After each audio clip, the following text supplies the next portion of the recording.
हरे कृष्ण। तो युधिष्ठिर महाराज ने क्यों श्राप दिया समस्त नारी जाति को? वो तो इतने महान धर्म सम्राट, धर्म के साक्षात अवतार हैं, फिर उन्होंने नारी जाति को श्राप क्यों दिया? ये प्रायः अधिकतर लोगों को इसकी बड़ी जिज्ञासा होती है कि ऐसा क्यों हुआ, क्यों इन्होंने ऐसा श्राप दिया। तो इसके पीछे क्या कारण है, ये जानना बहुत ज़रूरी है।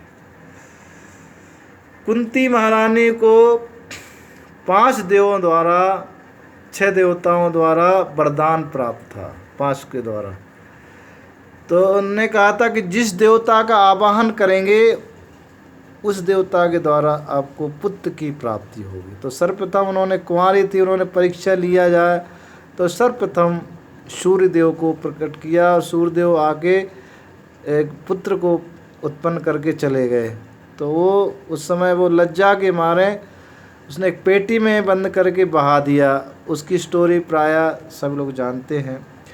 बाद में कैसे कैसे वो बड़ा हुआ, कैसे धनुर्विद्या सीखा, कैसे परशुराम के द्वारा उसको श्राप हुआ, और इसके बाद भी फिर कैसे दुर्योधन ने उसको राजा बनाया और दुर्योधन की तरफ से बहुत युद्ध किया उसने घोर। कुंती महारानी ने गई अकेले में तो उससे वरदान मांगा कि तेरे भाई ही हैं, इनको नहीं मारना। तो उसने कहा था, माता मैं मजबूर हूँ, लेकिन मैं इतना वादा करता हूँ कि 5 के 5 तेरे पुत्र रहेंगे। आखिरकार बहुत घोर युद्ध हुआ और अर्जुन ने कर्ण का वध कर दिया, सभी लोग जानते हैं। कर्ण का जब वध हो गया तो सब बड़ी खुशी मना रहे थे पांडव लोग, लेकिन कुंती महारानी को बहुत शोक हो रहा था, आंसू आ रहा था। तो सब पांडव बोले, माँ ऐसा क्यों करती है? सूत पुत्र था, वो मारा गया, लेकिन कुंती को उस समय नहीं रहा गया और उन्होंने डांट के बोला, नहीं ये तुम्हारा बड़ा भाई था।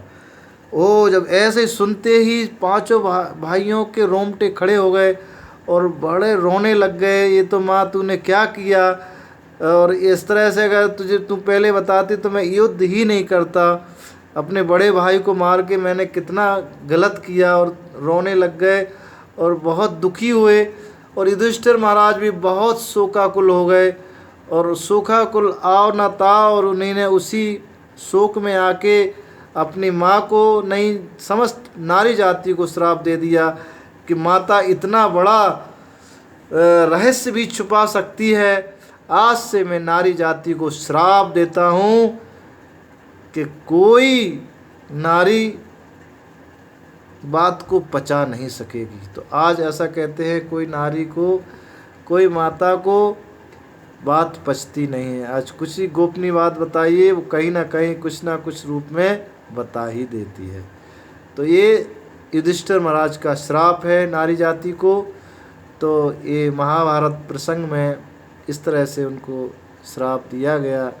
हरे कृष्णा कृष्ण कृष्ण हरे, हरे राम हरे राम।